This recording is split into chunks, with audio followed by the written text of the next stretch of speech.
Baik, terima kasih rakan tugas di studio. Assalamualaikum dan selamat pagi buat semua penonton setia rancangan Selamat Pagi Malaysia di RTM.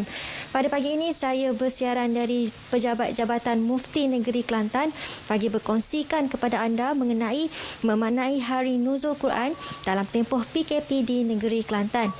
Jadi perinciannya saya bersama Mufti Kelantan, Datuk Muhammad Syukri Muhammad. Assalamualaikum Datuk. Waalaikumsalam warahmatullahi wabarakatuh.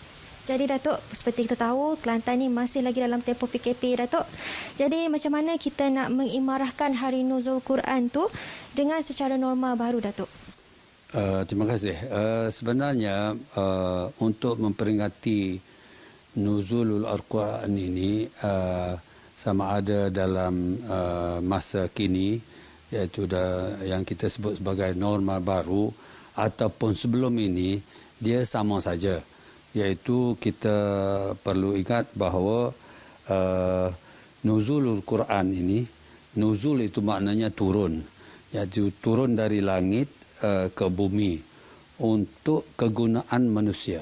Al-Quran diturunkan adalah untuk kegunaan manusia dan untuk manusia kembali ke langit. Artinya manusia perlu mengangkat martabat manusia itu setinggi-tingginya.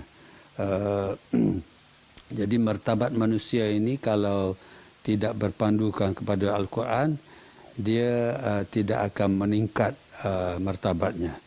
Jadi kita dalam nak menyambut Nuzul Al-Quran ini, kita kena jadikan Al-Quran itu sebagai jambatan untuk menghubungkan kehidupan bermasyarakat supaya masyarakat, lebih-lebih lagi yang kita kata masyarakat moden ini, supaya urusan kehidupan ini sama ada dalam masjid, luar masjid, dalam pejabat, luar pejabat, mana-mana punlah, biar suasana itu adalah suasana yang dikendaki oleh Al-Quran.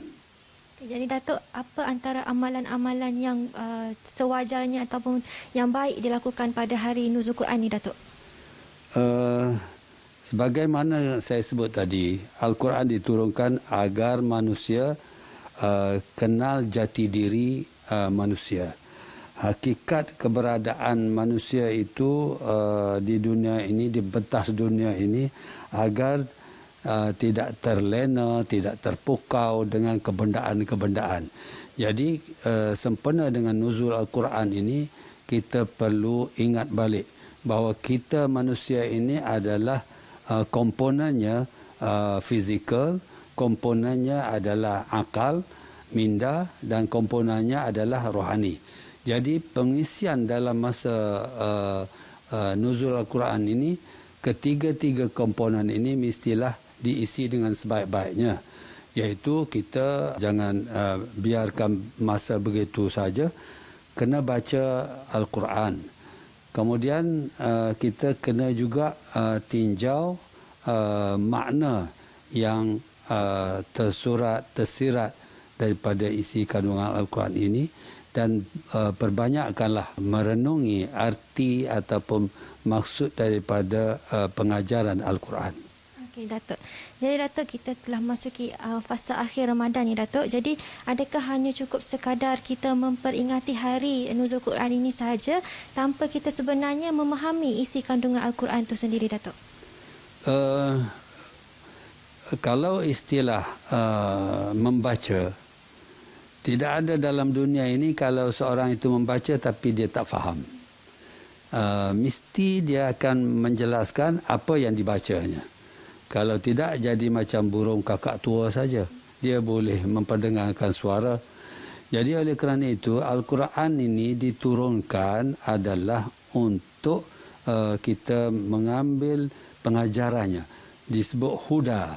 Huda ini maknanya guideline, garis panduan, perjalanan hidup kita ini. Jadi macam mana kalau kita ada guideline tapi tak tahu membacanya, membaca guideline itu. Dan kalau kita baca guideline tak faham, memang kita tak akan sampai kepada tempat yang kita tuju. Ya. Baik, terima kasih Datuk kerana sudi bersama kami hari ini. Baik, itu saja yang dapat saya kongsikan cerita pagi dari negeri Kelantan untuk edisi kali ini. Jadi, walaupun dalam suasana PKP, ia bukanlah alasan untuk masyarakat Islam di negara ini untuk tidak mengimarahkan hari yang penuh bersejarah ini. Sebaliknya, hayatilah ia secara dalam keadaan norma baru. Kembali ke rakan tugas di studio. Assalamualaikum.